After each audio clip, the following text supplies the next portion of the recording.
Hello everyone, this is Suman. Welcome back in my channel. तो आज हम बात करेंगे प्रेजेंट इंडेफिनिट टेंस की। जैसा कि आपने मेरे प्रीवियस वीडियो में देखा था, हमने बात करी थी टेंसेस की और जाने थे बेसिक कॉन्सेप्ट टेंसेस के बारे में। साथ ही ये भी समझा था कि टेंसेस कितने प्रकार के होते हैं और टेंसेस को कैसे आइडेंटिफाई किया जाता है। जैसा कि मैंने आपको पहले भी बताया था, टेंसेस का यूज़ हमेशा टाइम को दर्शाने के लिए किया जाता है। तो और ये ही टेंसेस के अकॉर्डिंग हम कर सकते हैं। तो टेंसेस 3 प्रकार के होते हैं, पास्ट, प्रेजेंट और फ्यूचर। तो जब भी बात होती है प्रेजेंट की या फिर वर्तमान की, तो हम यूज़ करते हैं प्रेजेंट टेंस। और प्रेजेंट इंडेफिनिट टेंस उसका सबसे पहला टेंस है, जो कि बहुत ही ज़्यादा इंपॉर्टेंट है और बहुत ही ईजी है समझने के लिए। तो आज हम इसी सीरीज को आगे बढ़ाते हुए बात करेंगे सिंपल प्रेजेंट या फिर सिंपल प्रेजेंट इंडेफिनिट टेंस की। So let's get started.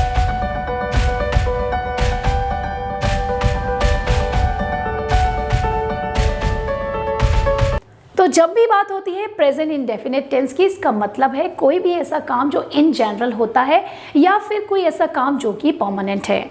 Example अगर दिया जाए, आई गो मैंने यहाँ पे लिखा है, तो आई गो के आगे हम ये भी बोल सकते हैं आई गो टू बैंक डेली, क्योंकि मैं बैंक में जॉब करता हूँ। या फिर मैं कह सकती हूँ I go to school daily, because मैं स्कूल में वर्क करती हूँ।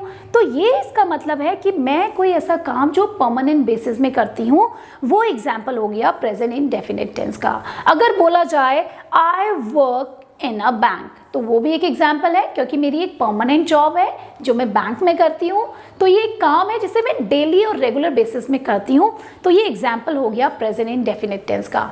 इसी तरीके से अगर बोला जाए आई गो, यू गो, वी गो, तो ये सारे एग्जाम्पल हो गए प्रेजेंट इंडेफिनिट टेंस के। अगर हिंदी में समझा जाए तो मैं जाता हूँ, तुम जाते हो, वो जाते हैं। तो देखा आपने, ये सारे एग्जाम्पल हो गए प्रेजेंट इंडेफिनिट टेंस के, क्योंकि इसमें ऐसी बात हो रही है जो कि जनरल बेसिस में होती है। या फिर आप इजीली सेंटेंसेस को पहचान सकते हैं, जहाँ पे भी ता, ते लिखा होगा वो एग्जाम्पल हो जाएंगे प्रेजेंट इंडेफिनिट टेंस के। अगर बोला जाए वो खाता है, मैं जाती हूँ, वो पढ़ता है, वो आती है, वो स्कूल जाती है, तो ये सारे एग्जाम्पल हैं प्रेजेंट इंडेफिनिट टेंस के, जो कि रेगुलर एक्शन को हमें दिखा रहे हैं। इसी तरीके से यहाँ पे कुछ एग्जाम्पल दिए हुए हैं, he goes, she goes, Ram goes.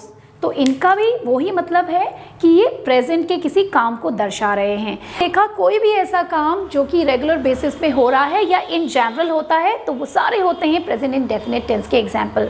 लेकिन आप एक डिफरेंस यहाँ पे देख सकते हैं। यहाँ पे मैंने लिखा है आई गो, यू गो, वी गो, और लेकिन यहाँ पे थोड़ा डिफरेंस है। यहाँ पे लिखा हुआ है he goes, she goes, Ram goes. तो देखा आपने, यहाँ पे डिफरेंस है ईएस का। यहाँ पे गो बोला जा रहा है और यहाँ पे गोज बोला जा रहा है। तो इसको अभी हम लेटर ऑन क्लियर करेंगे। अभी आप जस्ट समझिए कि प्रेजेंट इंडेफिनिट टेंस को कैसे आइडेंटिफाई किया जाता है। तो जब भी बात होगी नॉर्मल एक्शन की, या फिर एक ऐसा एक्शन जो कि रेगुलर बेसिस में होता है, या फिर कोई परमानेंट काम जो डेली बेसिस में होता है, तो वो सारे एग्जाम्पल होते हैं प्रेजेंट इंडेफिनिट। तो जब भी इंग्लिश में हम सेंटेंस फ्रेम करते हैं, एक कॉन्सेप्ट को हमें दिमाग में रखना है, जो कि है सिंगुलर और प्लूरल का, और साथ में फर्स्ट, सेकेंड और थर्ड पर्सन।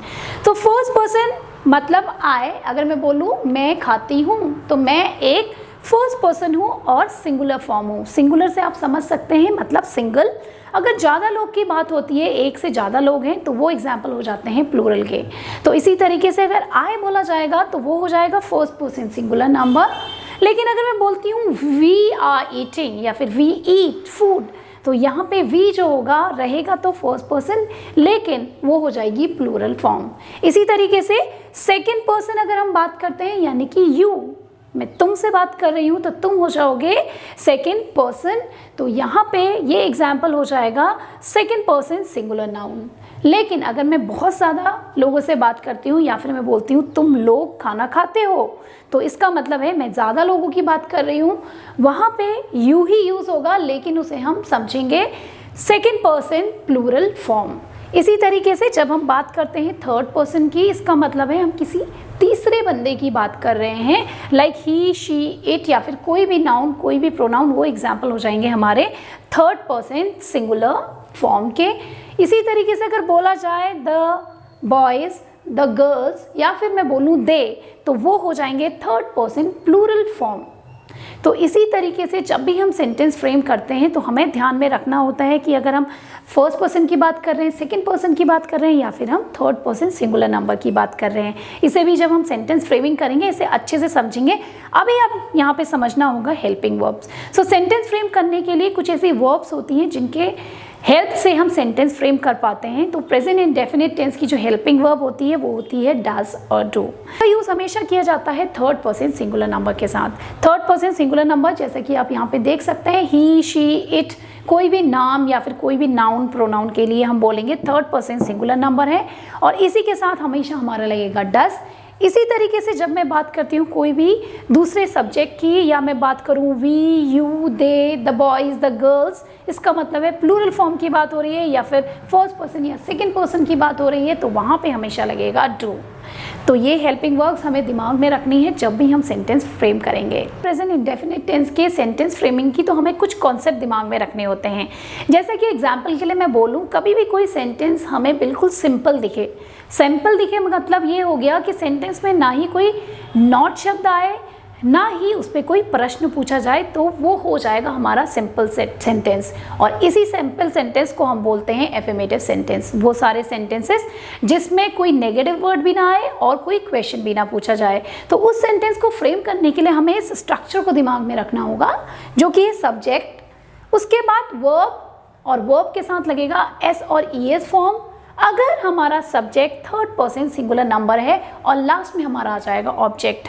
अगर मैं आपको एक सेंटेंस दूं, राम स्कूल जाता है, तो आप सिंपली इसे समझ जाएंगे कि राम हमारा हो गया सब्जेक्ट, स्कूल हमारा हो गया ऑब्जेक्ट, और जाता हो गया हमारा वर्ब। वर्ब किसे बोला जाता है? कोई भी एक्शन सेंटेंस में होता है तो उसे वर्ब बोला जाता है। तो यहाँ पे जो एक्शन है वो है जाता, तो इसलिए जाना या फिर गो हमारा हो जाएगा वर्ब। लेकिन हमें ध्यान रखना है कि वर्ब में एस लगेगा, ईएस लगेगा या फिर नहीं लगेगा, क्योंकि राम जो है वो थर्ड पर्सन सिंगुलर नंबर है, इसीलिए हम हमेशा उसके साथ वर्ब की एस और ईएस फॉर्म लगाएंगे। तो सेंटेंस हमारा बन जाएगा राम गोज़ टू स्कूल। तो इसी तरीके से जब हम नेगेटिव सेंटेंस फ्रेम करते हैं, अब नेगेटिव सेंटेंसेस क्या होता है? नेगेटिव सेंटेंसेस वो सारे सेंटेंसेस होते हैं जिसमें हमें कोई नेगेटिव वर्ड मिले या फिर हमें सेंटेंस में नहीं या फिर नो शब्द मिले, तो वो एग्जाम्पल हो जाएगा नेगेटिव सेंटेंसेस का। तो नेगेटिव सेंटेंस बनाने के लिए भी हमें एक स्ट्रक्चर को ध्यान में रखना है, जो कि एफर्मेटिव सेंटेंसेस से थोड़ा सा डिफरेंट है। तो उसका स्ट्रक्चर है सब्जेक्ट प्लस डू और डज, फिर नॉट, देन वर्ब की फर्स्ट फॉर्म और लास्ट में ऑब्जेक्ट। मतलब नेगेटिव सेंटेंस में हमें यूज़ करना होगा और डू और डज और साथ में नॉट। अगर आपको सेंटेंस दिया जाए राम स्कूल नहीं जाता है, तो आप सिंपली इसे देख के पहचान जाएंगे ये नेगेटिव सेंटेंस है, क्योंकि यहाँ पे नॉट लगा हुआ है। तो अगर इसका सेंटेंस फ्रेमिंग की जाएगी तो वो इस स्ट्रक्चर के बेस पे ही की जाएगी।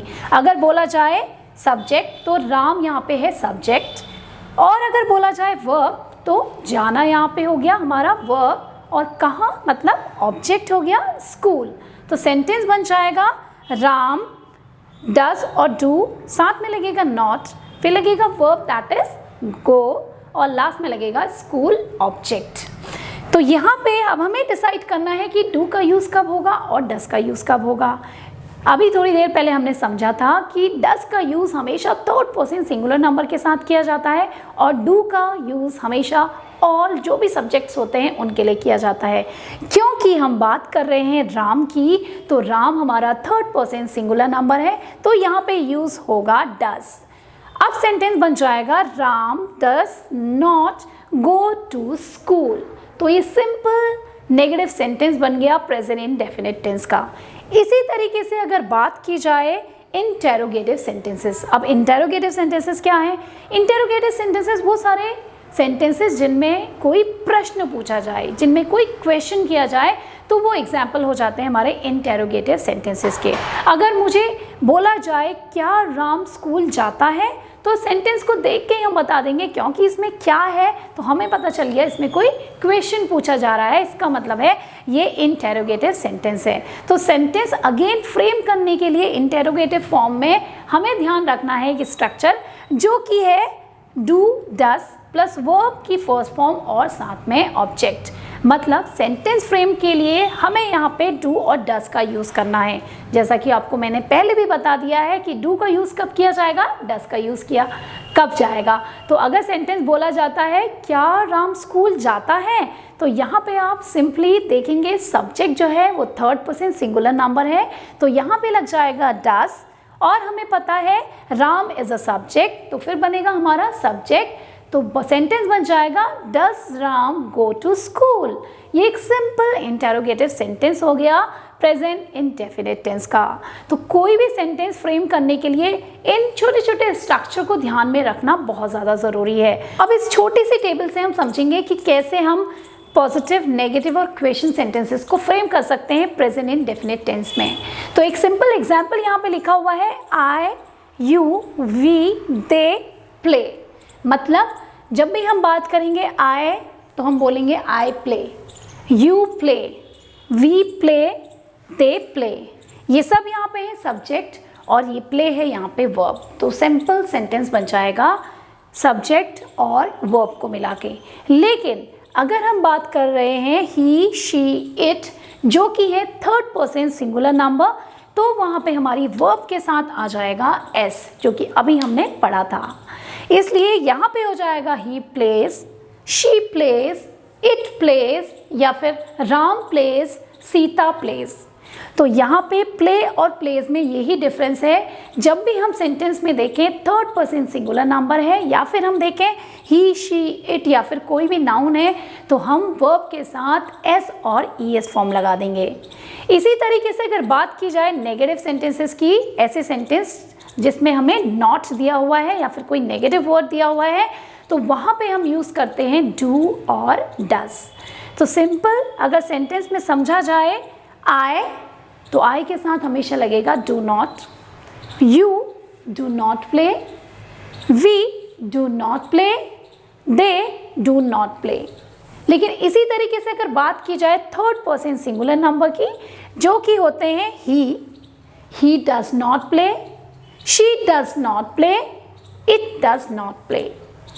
यहाँ पे डू और डज में इसीलिए डिफरेंस आया है क्योंकि हमें पता है जब भी हम सेंटेंस में देखें ही, शी, इट या फिर कोई भी नाउन यूज़ होगा तो वहाँ पे लगेगा डज। बाकी कोई भी सब्जेक्ट आ जाए वहाँ पे हम हमेशा यूज़ करेंगे डू नॉट का। लेकिन आप देख सकते हैं मैंने यहाँ पे लिखा हुआ है डोंट एंड डजंट। तो यहाँ पे सिंपली अगर हम डू नॉट का कॉन्ट्रैक्शन फॉर्म बोलेंगे या डू नॉट को कॉन्ट्रैक्ट कर देंगे तो वो बन जाएगा don't, I don't care, I don't go to school. इसी तरीके से अगर हम डज नॉट को कॉन्ट्रैक्ट करेंगे तो वो बन जाएगा doesn't, he doesn't go to market, Ram doesn't go to bank. अगर हम बोलें I do not go to school, और अगर हम बोलें I don't go to school, तो डेफिनेटली आपको डोंट वाला सेंटेंस ज़्यादा अट्रैक्टिव लगेगा। तो जब भी हम कन्वर्सेशन करते हैं तो try to use this contracted form. इसी तरीके से अगर बात की जाए इंटेरोगेटिव सेंटेंसेस जैसे कि मैंने बताया है जब भी सेंटेंस में हमें क्वेश्चन दिखे तो हम वहाँ पे बोलेंगे ये इंटेरोगेटिव सेंटेंसेस हैं। लेकिन इंटेरोगेटिव सेंटेंस को बनाने के लिए मैंने पहले भी बताया था डू और डस का यूज़ होता है। इसमें हम डू और डस को सबसे पहले यानी कि सब्जेक्ट से भी पहले लगा देंगे। अगर बोला जाए आई, वी, यू प्ले और इसे हमें इंटेरोगेटिव बनाना है या फिर इसे हमें क्वेश्चन बनाना है तो हम यहाँ पे जो हमारी हेल्पिंग वर्ब है डू लगा देंगे। Do I play, do you play, do we play, do they play. लेकिन अगर बात होती है ही, शी, इट की तो वहाँ पे हमारा लगेगा डस, जो कि हमने अभी थोड़ी देर पहले पढ़ा है थर्ड पर्सन सिंगुलर नंबर के साथ हमेशा ही डस का यूज़ होगा। तो सेंटेंस बन जाएगा does he play, does she play, does it play, does Ram play. तो देखा आपने डू और डस का सेंटेंस फ्रेमिंग कैसे की जाएगी जब हम कोई क्वेश्चन बना रहे हैं। तो सिंपल इन्हीं सेंटेंस को लेकर अगर आप अपने डेली लाइफ में होने वाले काम को सेंटेंस फ्रेम करेंगे तो आपके लिए इन टेंस को समझना बहुत ही ज़्यादा इजी हो जाएगा।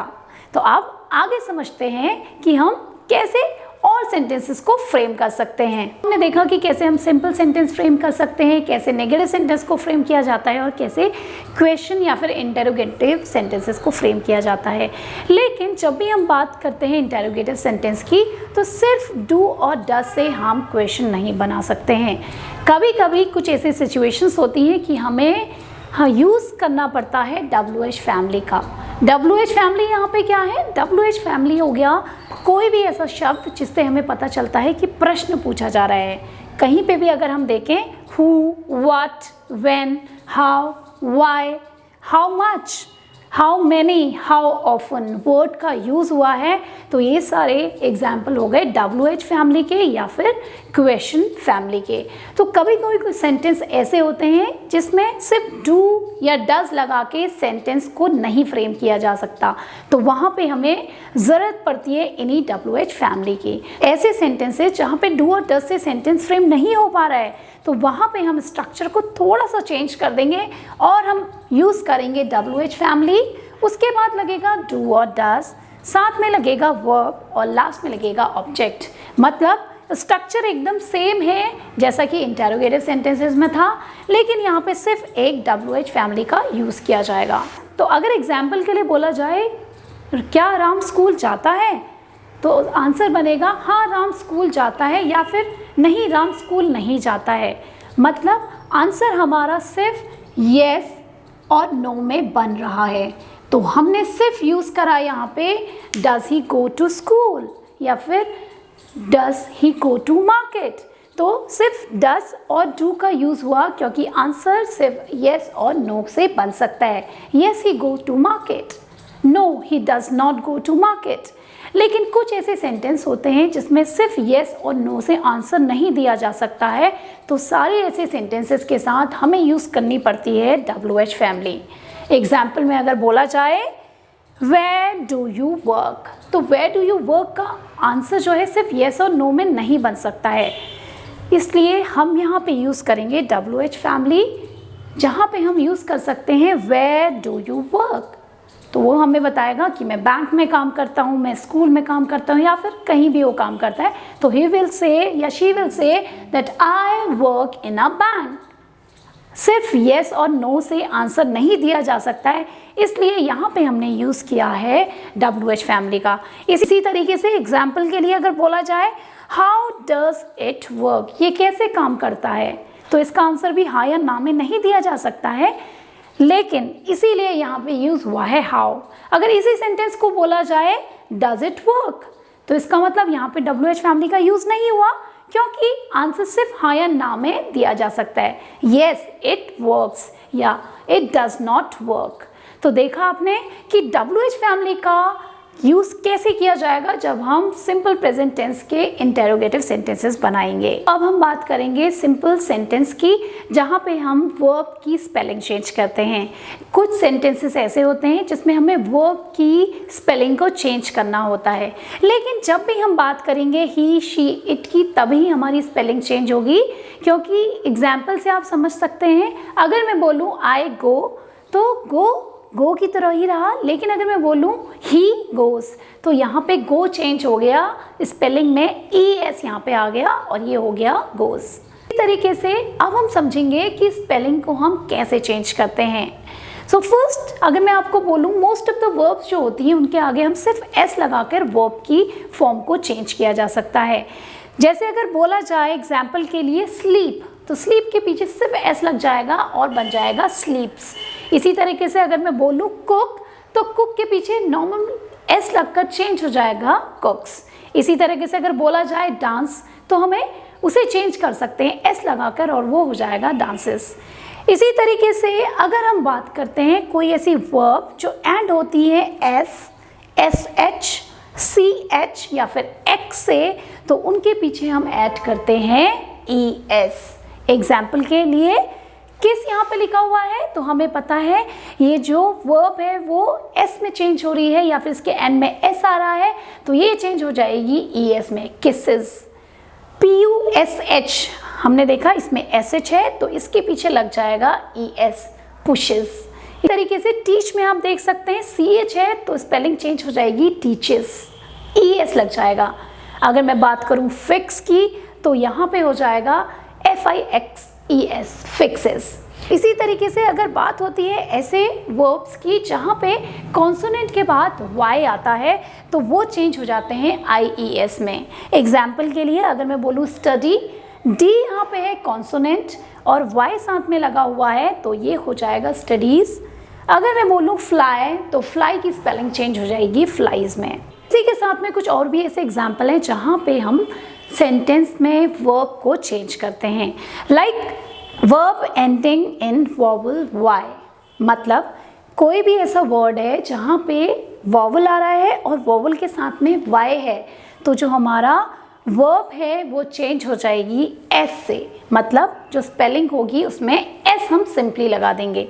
अगर बोला जाए प्ले तो प्ले के साथ S फॉर्म लग जाएगी और हो जाएगा प्लेज। इसी तरीके से अगर प्रे है तो प्रे के साथ लग जाएगा प्रेज, क्योंकि यहाँ पे वॉवल आया है A और यहाँ पे भी वॉवल आया है A और आप सभी को पता है वॉवल होते हैं AEIOU। तो जब भी हम देखेंगे वॉवल के साथ Y लगा है तो सिंपल हमारी स्पेलिंग में हम S और लगा देंगे और हमारा जो वर्ब है वो चेंज हो जाएगी। इसी तरीके से अगर हम बात करें कोई भी ऐसा वर्ब जो एंड होता है O से तो उसके साथ लगेगा हमेशा ES। अगर मैं बोलूँ गो तो गो चेंज हो जाएगा गोज में, या फिर एग्जाम्पल के लिए बोला जाए डू तो वो चेंज हो जाएगा डज में। हम टेंस का यूज़ करते हैं, हम कुछ ऐसी कॉमन मिस्टेक्स कर देते हैं तो इन्हीं कॉमन मिस्टेक्स को आपको ध्यान में रखना है जब भी आप कम्युनिकेट करें या फिर आप जब भी प्रेजेंट इंडेफिनिट टेंस की सेंटेंस फ्रेमिंग करें। तो जो कॉमन मिस्टेक सबसे पहले हमने देखी है वो होती है टेंसेस। कभी कभी हम टेंसेस को ही गलत रूप में फॉर्म कर देते हैं। एग्जाम्पल के लिए अगर बोला जाए मैं दिल्ली में रहता हूँ तो स्टूडेंट उसमें कंफ्यूज होकर उसे बना देते हैं मैं दिल्ली में रह रहा हूँ। लेकिन जैसे कि मैंने आपको पहले भी बताया था, जब भी हम किसी परमानेंट चीज़ के बारे में बात करते हैं, परमानेंट एक्शन के बारे में बात करते हैं तो वो सेंटेंस हमेशा सिंपल इंडेफिनिट टेंस में ही बनेगा। तो यहाँ पे sentence I am living in new Delhi बिल्कुल इनकरेक्ट हो जाएगा, लेकिन सेंटेंस बनेगा I live in new Delhi. ये एक परमानेंट एक्शन है। इसी तरीके से जो हम मिस्टेक कर देते हैं वो है वर्ब फॉर्म की। कभी कभी हम वर्ब की फॉर्म को ही गलत यूज़ कर देते हैं प्रेजेंट इंडेफिनिट टेंस में। अगर एग्जाम्पल दिया जाए दे गोज टू मार्केट, जो कि बिल्कुल इनकरेक्ट है। अभी मैंने आपको पहले भी बताया था कि जब भी हम दे का यूज़ करें या आई का यूज़ करें, वी का यूज़ करें, यू का यूज़ करें तो हम वर्ब की फर्स्ट फॉर्म लगाते हैं, उसके साथ हम एस या ES नहीं लगाएंगे। लेकिन हाँ, अगर यहाँ पे होता ही तो यहाँ पे लग जाता he goes to market, because वो थर्ड पर्सन सिंगुलर नंबर है और ही शी इट के साथ हमेशा गोज़ या फिर ES फॉर्म ही आएगी। इसी तरीके से जो हम कॉमन मिस्टेक कर देते हैं वो होती है स्पेलिंग की। कभी कभी हम लोग सेंटेंस तो बिल्कुल सही फ्रेम करते हैं लेकिन स्पेलिंग मिस्टेक की वजह से हमारा सेंटेंस फ्रेमिंग एकदम गलत हो जाता है। एग्जाम्पल के लिए शी ट्राइज, तो यहाँ पे हमने सिंपल से हमने S लगा दिया जो कि स्पेलिंग मिस्टेक हो गई। तो यहाँ पे हमें पता है, अभी हमने रूल में भी समझा था, कोई भी सेंटेंस में अगर Y से पहले कॉन्सोनेंट आता है तो वो चेंज होता है ES में। तो स्पेलिंग यहाँ पे बन जाएगी शी ट्राइज। इसी तरीके से अगर बात करी जाए कुछ ऐसे मिसिंग वर्ड हमारे सेंटेंस में हम कर देते हैं कि जिसकी वजह से हमारा सेंटेंस बिल्कुल गलत हो जाता है। अगर बोला जाए what time you get up, लेकिन अगर ग्रामेटिकली इसे देखा जाए तो ये सेंटेंस बिल्कुल इनकरेक्ट है। यहाँ पे बोला जाएगा what time do you wake up, because हमें पता है हम जब भी प्रेजेंट इंडेफिनिट टेंस के इंटेरोगेटिव या फिर क्वेश्चन को बनाते हैं हम हमेशा उसमें यूज़ करते हैं डू और डज। सिर्फ व्हाट, वाई, हाउ से अगर सेंटेंस बनता है उसके साथ में हमें वर्ब के साथ में या सब्जेक्ट के साथ में डू और डज को लगाना बहुत ज़्यादा ज़रूरी है। और आपको पता है कि हम डू का यूज़ कब करते हैं और डज का यूज़ कब करते हैं। तो डू का यूज़ हमेशा ऐसी सब्जेक्ट के साथ होगा जो कि फर्स्ट पर्सन है या फिर सेकंड पर्सन है या फिर प्लूरल फॉर्म है, लेकिन डज का यूज़ हमेशा होता है ही, शी, इट के साथ या फिर कह सकते हैं थर्ड पर्सन सिंगुलर नंबर के साथ। कितना इजी है प्रेजेंट इंडेफिनिट टेंस को समझना, लेकिन आपको कुछ स्ट्रक्चर्स को और कुछ बेसिक कॉन्सेप्ट को ध्यान में रखना होगा जब भी हम प्रेजेंट इंडेफिनिट टेंस का यूज़ करते हैं। तो जैसा कि आज हमने प्रेजेंट इंडेफिनिट टेंस की बात करी है, तो आप अपनी लाइफ में कुछ 10 सेंटेंस ऐसे बनाइए जो कि आपकी लाइफ से रिलेटेड हो, और वो सारे सेंटेंसेस होने चाहिए प्रेजेंट इंडेफिनिट टेंस के। तो I hope you like this video. For more videos please like and subscribe, because हम करने वाले हैं टेंसेस को बहुत ही अच्छे तरीके से क्लियर। Thank you. जय हिंद, जय भारत।